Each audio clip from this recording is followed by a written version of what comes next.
Madame, monsieur, bonsoir.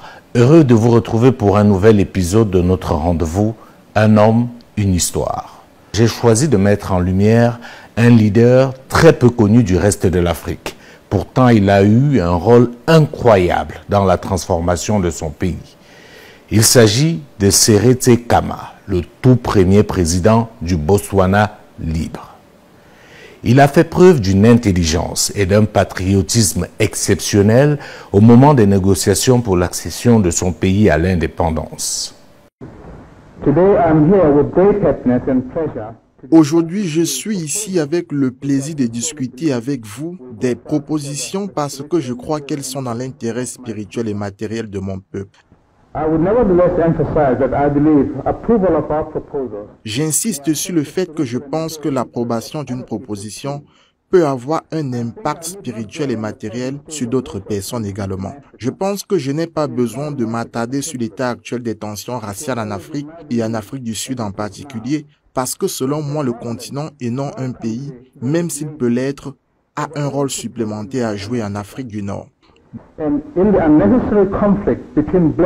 Dans le conflit inutile entre les personnes de couleur, les propositions que j'ai avancées pour établir une société non raciale dans laquelle les individus auront un droit d'expression égal, des chances suffisantes, quelle que soit leur race ou leur couleur, seront une société démocratique essentielle dans laquelle les hommes et les femmes de différentes couleurs vivront ensemble.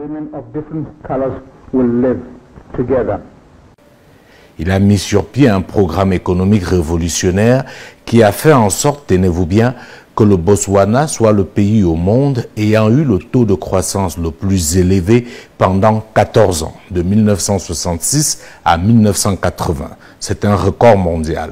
Aucun pays au monde n'a réalisé une telle performance. Et ça, on le doit à Seretse Khama.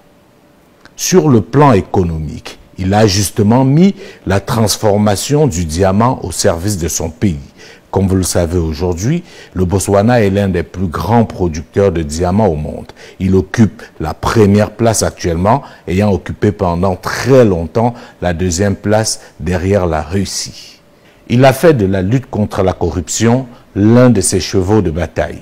Et c'est donc pas un hasard si le Botswana est aujourd'hui l'un des pays les moins corrompus au monde. Mais seulement, combien d'Africains le connaissent? Combien sont-nous à nous être intéressés à son parcours, à sa vision? Très peu, ce qui est totalement dommageable. Seretse Khama aura marqué son époque de manière décisive.